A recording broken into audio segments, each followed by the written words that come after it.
Bonjour, bienvenue à tous sur Évanence littéraire, une page sur Facebook depuis 2017, mais également un site internet depuis fin février, début mars 2024. Je suis Évangéline Brunois, je suis chroniqueuse littéraire entre autres. J'ai rédigé plus de 1350 chroniques, cela correspond plus ou moins à 750 auteurs. Je ne sais pas combien de maisons d'édition, mais je vais profiter de l'occasion qui m'est donnée pour les remercier tous pour leur confiance renouvelée pendant toutes ces années. Je vais vous lire une chronique que j'ai rédigée le 16 mai 2024 concernant Comme si nous étions des fantômes de Philip Gray, paru le 7 septembre 2023 aux éditions Sonatine, 491 pages traduites par Élodie Leplat. Pourquoi vient-elle si tôt, quand elle doit bien savoir qu'elle ne fait que hâter l'inévitable adieu? La pente est raide, dans la neige s'enfoncent mes pas. Pourquoi vient-elle quand elle sait quel sera mon aveu? D. H. Lawrence, Contes d'hiver. Dès l'introduction, ce premier roman de Philip Gray, parfaitement maîtrisé, bluffant, à l'ambiance crépusculaire, nous plonge dans un cauchemar de sang, de boue, de cruauté, d'indicible, de terreur, digne des meilleurs thrillers de guerre, à l'instar effectivement de Au revoir là-haut de Pierre Lemaître, sans toutefois aucune trace d'humour ou d'ironie propre à l'écrivain français. Nous assistons d'entrée de jeu à un meurtre qui ne sera qu'un parmi tant d'autres. Notre héroïne, Amy Vanek, issue de la bonne société anglaise, inconsciente des dangers et se sentant coupable, décidée à tenir la promesse faite à son fiancé Edward Aslam de le retrouver coûte que coûte, se lance dans une quête périlleuse en France, direction le dernier champ de bataille où fut signifiée la présence de l'aimé avant sa disparition. La terre, gorgée du sang des guerriers, cache en ses entrailles des corps pourrissants, des secrets inavouables.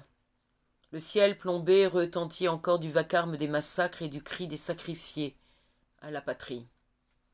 Après la boucherie, viennent les escouades chargées de retrouver les cadavres, de les identifier afin de leur donner une sépulture décente et prévenir les familles dans l'incertitude.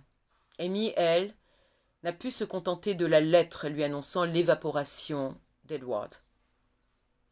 Entre souvenirs des premiers émois amoureux, de l'épanouissement de la passion et de l'opposition de sa famille à son projet de mariage, et un présent qui la plonge en enfer, la jeune femme va devoir démêler la vérité des mensonges ou souvenirs flous et inexacts récoltés auprès des derniers survivants.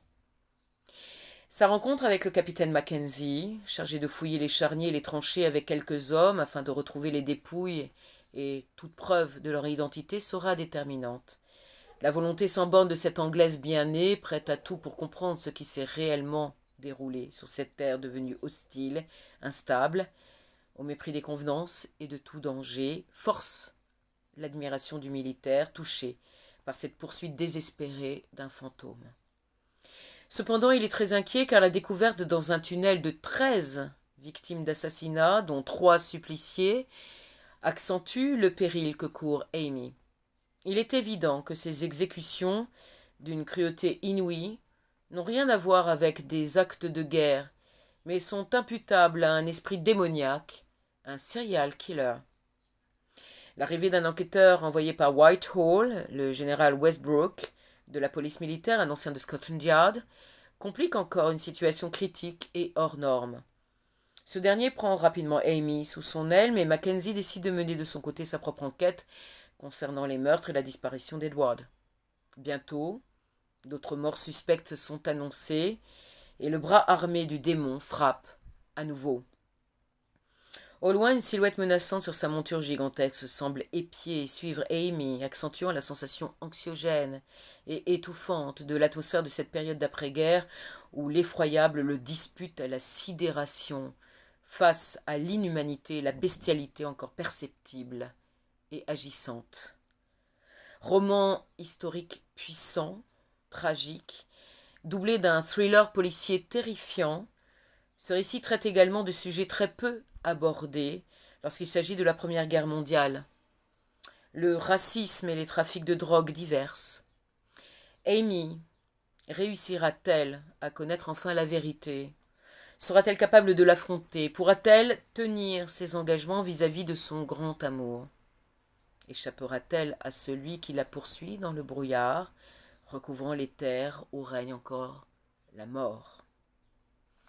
Je vous invite à découvrir la 4e de couverture et la biographie de l'auteur sur le site des éditions Sonatine ou sur le site Évanence Littéraire. Très bonne lecture, à très bientôt, merci, au revoir.